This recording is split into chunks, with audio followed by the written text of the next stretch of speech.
Miss Sherlock Holmes solved this? Nah.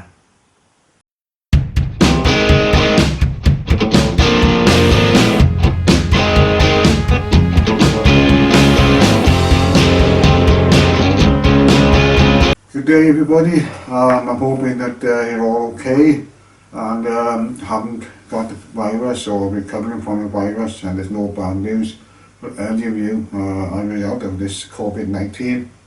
I'm still in self-imposed exile, as it were, from the virus, and avoiding contact with people. I'm going out as least as I possibly can.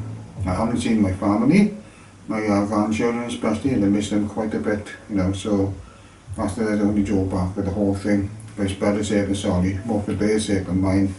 I don't want anything to happen to them, so I'm not seeing them, so to make sure that nothing happens there. So today we're going through Dungeon Magazine issue number 47. Now, like most magazines, some of the adventures in there are hit and some of the adventures are miss, and there are some that are so-so. It's pretty much standard for the whole the magazine print run.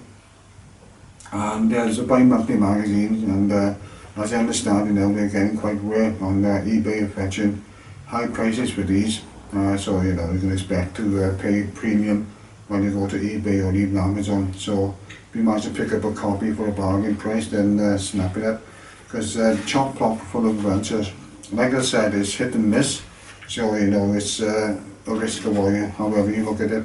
Sometimes you can come absolute gold, and it's worthwhile pursuing the adventures and pursuing the magazines.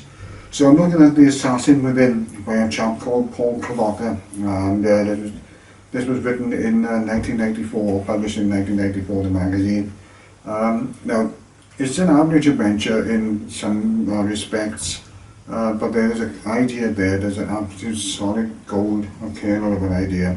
Basically, an assassin has gone into this villa out in the countryside, and this is based in Al-Qadim, which is an Arabian Nights adventure, so you can assume that's some like the Egyptian type flavour place where there's a villa there made of brick, just nearby the desert, hot sun beating down, the whole works, palm trees swaying about, you give it an atmosphere, and this is based in that setting.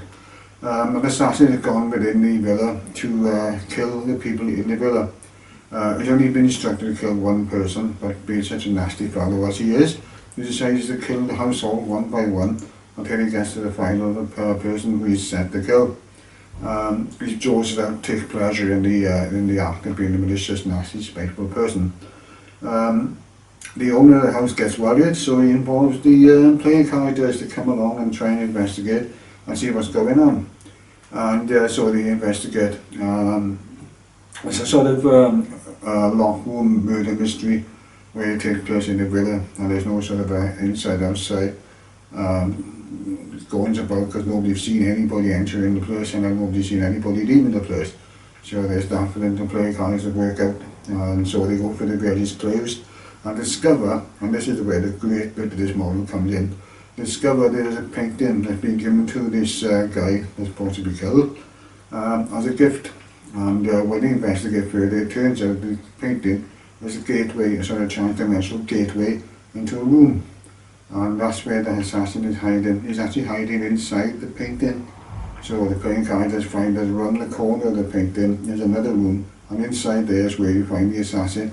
So after working all that out, an exciting combat within the painting itself, or maybe outside, it depends how the players respond to the idea, or the concept of it rather. And there's a beautiful kernel of an idea which can be taken out of this particular adventure and transplanted somewhere else, and that can be used then as a 10 green bottles murder mystery in a locked room, where nobody works out how the guys go into the room and get killed, because the assassin steps out of the painting, kills the person, goes back in the painting, and disappears behind the room in the painting itself, so nobody knows what's going on. And from that you can get a really good murder mystery with a lot of red herrings being sprinkled about the place, where is the butler, obviously, so all sorts of things like that. And you can sort of work off quite a few other adventures, springboarding from that.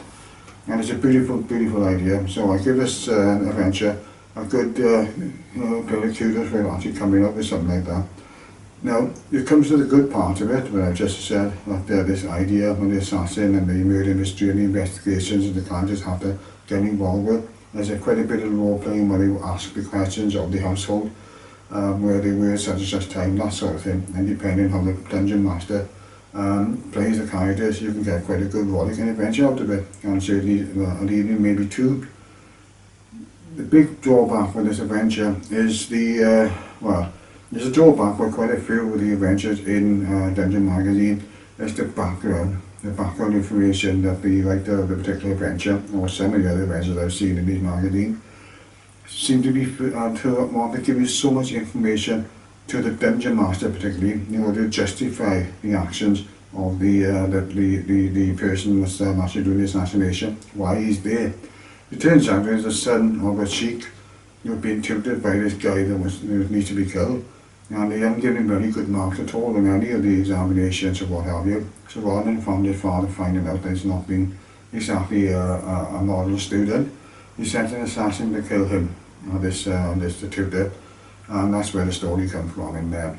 But the way it's done in this is quite a lot of background, like I said, exposition, too much of it actually. I mean, the Dungeon Master has a way through. Allow me to go through this bit here. My apologies, I'm just going to take it through. There are a couple of nice isometric maps which you see behind me as I put the green screen thing on here. Alright, here we go. This is the actual adventure starting off from, and this is where the bits there, and, hold on, there. That's the background information that the writer of this model seems to see fit to give to the Dungeon Master, by him to have justification really of the motives of the characters you see in there, the assassin particularly.